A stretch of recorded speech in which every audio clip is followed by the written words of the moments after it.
Assalamu alaikum all of my subscriber. Welcome to my YouTube channel. তো আমার monitor স্ক্রিনে যেই ওয়াটার কালারের ডিজাইনটা দেখতে পাচ্ছেন, এটার জন্য যে ব্রাশগুলো আমি ব্যবহার করছি, তো এই ব্রাশগুলো কিভাবে তৈরি করতে হয় সেই বিষয়টাই আপনাদের সাথে আজকে শেয়ার করব।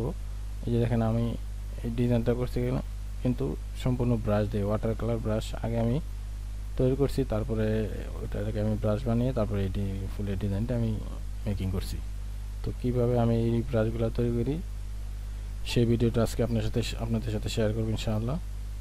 এই যে দেখেন, এই যে আমি আগে যে ওয়াটার ব্রাশগুলো আমি তৈরি করছি, ওয়াটার কালার ব্রাশগুলো, এটা আমি ড্রয়িং যে খাতা আছে, ড্রয়িং খাতার উপরে এই রং তুলি আছে, রং তুলিতে আমি জাস্ট খালি আঁকাই নিছি। একেবারে নর্মাল একটা বিষয়, ইজি ব্যাপার। বাচ্চারা যে ড্রয়িং করে ওই ড্রয়িং খাতার উপরে তুলি দিয়ে আমি এগুলো আগে আঁকছি। আঁকার পরে মোবাইল দিয়ে ছবি উঠাইছি। এই দেখেন, আমি কয়েকটা ব্রাশ বানাইছি রং তুলি দিয়ে। এগুলোকে আমি আগে খাতাতে, এই যে ড্রয়িং খাতা যেন আছে ওই ড্রয়িং খাতাতে আগে রং তুলি দিয়ে আঁকছি, খালি দাগাইছি। একবার ইজি একটা ব্যাপার, এরকম ওইটা আমি ভিডিও করিনি তো দেখাতে পারতেছি, কিন্তু এটা নর্মাল একটা বিষয়। রং তুলি থেকে কালি নিয়ে এই ব্রাশগুলো আগে এইভাবে মেকিং করবেন। মেকিং করার পরে পিকচারটা ছবি উঠাবেন। আর যদি আপনাদের কারো স্ক্যানার থাকে পার্সোনাল বা অফিসে বা বাসায়, যাদের স্ক্যানার থাকলে আরও ভালো হয়। স্ক্যানার না থাকলে মোবাইলটা ফটো ওঠে, এটাকে আপনি কম্পিউটারে নিয়ে তারপরে ফটোশপে একটু মডিফাই করে তারপরে ইলাস্ট্রেটরে ব্রাশ বানাতে হবে। যে এটা আমার আমি এটাকে আগে ফটোশপে ওপেন করলাম। ফটোশপ ওপেন করার পরে কন্ট্রোল এল চাপলাম, লেভেল আসার পরে আমি ওই ব্যাকগ্রাউন্ডের ফুলি হোয়াইট করে নেব। কালারটা একটু অ্যাডজাস্ট করে নেওয়ার পরে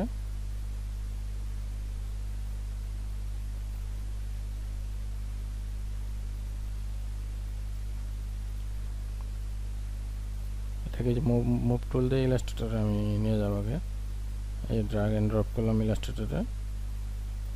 এটা অনেক বড় হয়ে রয়েছে, ছোট করলাম এটাকে।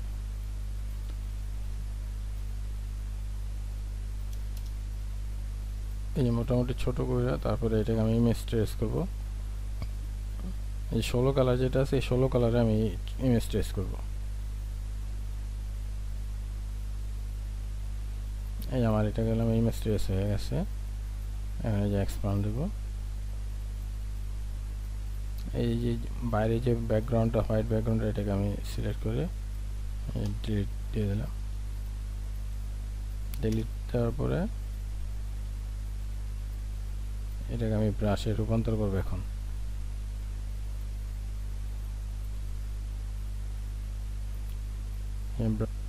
এই যে আমি ব্রাশ অপশনে গেলাম, ব্রাশ অপশনে গিয়ে তারপরে এই যে নিউ ব্রাশে ক্লিক করব। তারপরে যে আর্ট ব্রাশ, তারপর ওকে।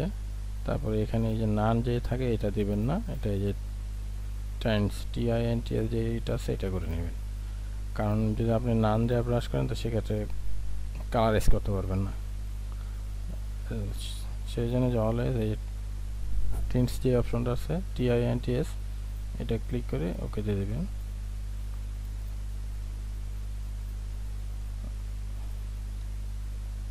এই যে ব্রাশ টুলটা সিলেক্ট করে তারপরে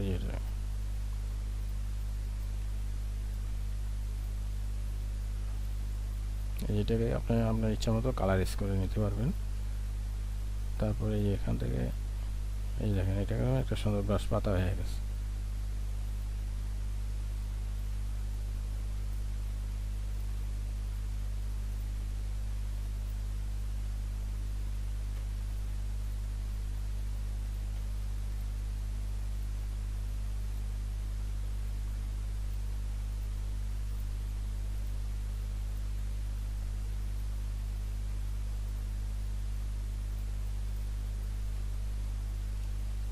এইভাবে আপনাদের মন মতো ব্রাশ বানিয়ে নিয়ে তারপরে যে এরকম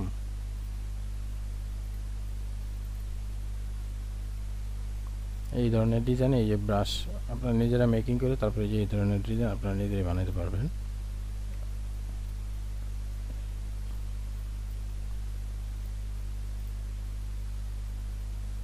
এই সুন্দর একটা ফুলের শেপ হয়ে গেছে।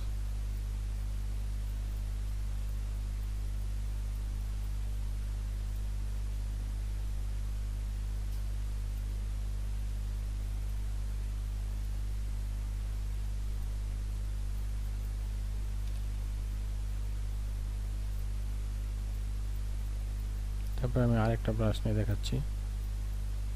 ধরেন এই যে এই ব্রাশটা নেবেন,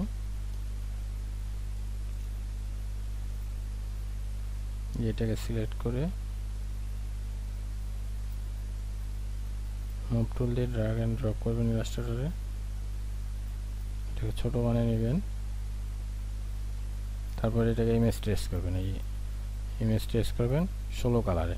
এই 16 কালার যেটা, এটাকে ইমেজ 16 কালার দিয়ে ইমেজ ট্রেস করবেন। তারপরে এক্সপান্ড, বাইরে যে হোয়াইট অংশটা থাকে এটাকে রিমুভ করে দিবেন। এটা বড় হয়ে গেছে, আর একটু ছোট করে নেন।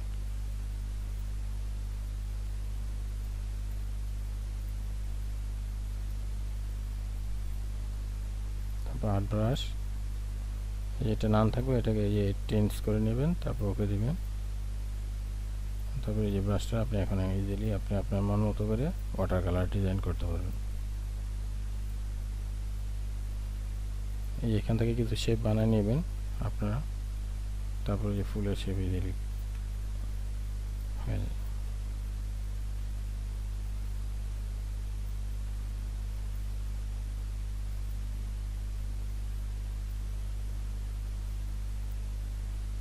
তো আমি আমার এই যে এই ডিজাইনগুলো কিন্তু আমি এই যে এইভাবে ড্রয়িং খাতাতে রং যে তুলি আছে ওই তুলি দেওয়া ড্রয়িং খাতাতে আগে আঁকছি, তারপরে ওটাকে আমি ফটোশপে ওপেন করে একটু ব্রাইট কন্ট্রাস্ট করে তারপরে ইলাস্ট্রেটরে ড্র্যাগ এন্ড ড্রপ করে ইমেজ ট্রেস করে তারপরে আমি ব্রাশে রূপান্তর করি। এই যে আমার এই সমস্ত কাজগুলো কিন্তু সব আমার এই যে ব্রাশ দিয়ে করা। যতগুলো যে আমার ফুলের ডিজাইন দেখতেছেন, এইগুলো আমার সব এই ব্রাশ দিয়ে করা। এই ব্রাশ দিয়ে বানানো, তারপরে আমি এই ফুলের ডিজাইনগুলো করছি। তো বন্ধুরা, আজ এ পর্যন্তই। ভালো থাকবেন আর আমার চ্যানেলটা সাবস্ক্রাইব করে আমার সঙ্গে থাকবেন। আল্লাহ হাফেজ।